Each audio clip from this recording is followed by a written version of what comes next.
Hey everybody, Sam Kavaris in the Nimnicht Buick GMC video sports update. OTAs are 2 in the books this week so far, and the one Thursday is open to the public, but remember you have to go to jaguars.com/register to get in.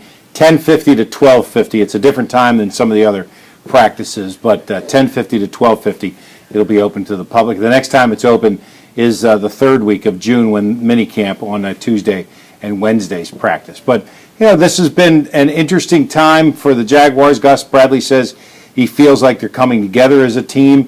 They've got little tweaks, little injuries. It's very strange to see 6 wide receivers, all guys you've heard of standing on the sidelines, and all guys you hadn't heard of who were in there running plays with the first team and the second team. And Bradley said it was actually a good thing because you have to have that next man up mentality in the National Football League because injuries are such a part of the game. This 53-man roster that they're working on will be better, will be faster, and in fact will be very different than last year's that ended the season. The regular turnover is about 20%. I'm sorry, about 40%. About 20 to 25 different players every year on the team as it turns over.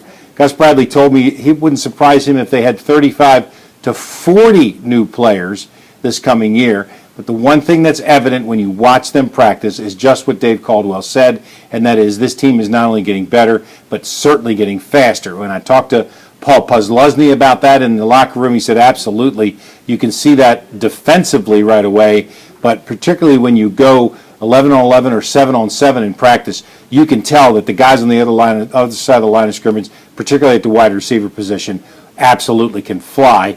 Only good news for the Jaguars. As far as the development of the quarterbacks, you know, the Jaguars are having a very good competition there. Obviously, Chad Henne is going to be the starter and Blake Bortles is going to be on this team. But Ricky Stanzi has really surprised the coaching staff with how much progress he made from last year to this year and the things they asked him to do and how he has come to camp very much prepared and knows the offense. So there's a lot of room there, and anytime you have that kind of competition, clearly it makes everybody better.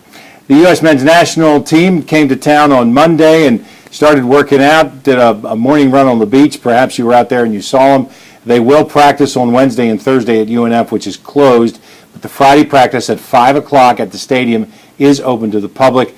And don't forget the game time Saturday is 6. We've already sold more than 40,000 tickets, so it should be an awful lot of fun, particularly if the weather cooperates. Saturday is such a big day. I mean, there's a sailing regatta, a women's sailing regatta in the river. There's also obviously the powerboat races from 10:30 until 4 right downtown. 1 o'clock the Suns play. 3 o'clock the Sharks play. 6 o'clock the U.S. men's national team will be there. All kinds of charity events going on downtown. Hopefully the weather, as I said, cooperates, and we have another great day here in Jacksonville.